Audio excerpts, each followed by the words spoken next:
sort of starting here on a whim.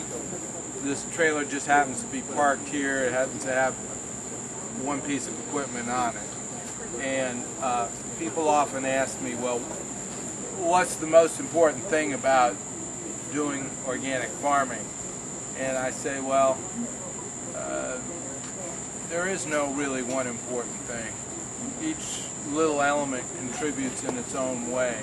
And one way to sort of discuss that or realize that is you can start to describe an organic farm from any point in the system at any time during the year, and it comes as a whole. It'll get you to the whole,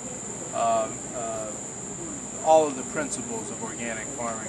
This works down maybe 3/4 of an inch to 2 inches of soil. I'm not trying to go deep. I don't want to go deep. I want to leave as much of my soil intact as possible to let the soil microorganisms and the soil structure aggregate. This is for shallow tillage. The soil actually has something that's called capillary action. It's why you can put a sponge down on your kitchen counter and wipe up a spill. The moisture is actually going up against gravity into your sponge by capillary action.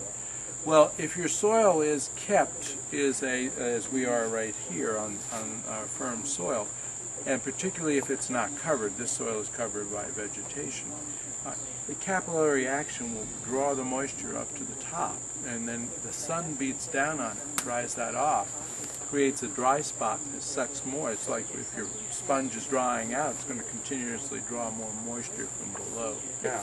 What do you do for irrigation? There's not been any rain for months. Well, we don't irrigate here as a rule. On an emergency basis, I can bring out some hoses, but as a general rule, I do not irrigate. It's a little scary if you look at the top 5 or 6 seed companies. They're controlling the vast majority of the germplasm or this diversity in our seed supply.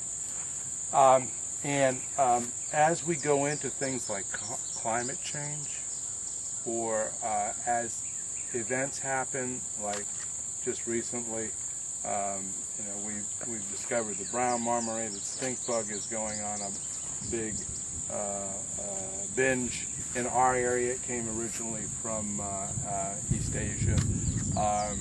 Other events that have come in from East Asia that never existed here were things like the soybean aphid and the Asian soybean rust.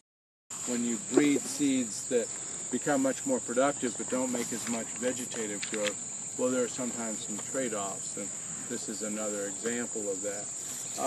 So this will survive drought, and this will survive insects.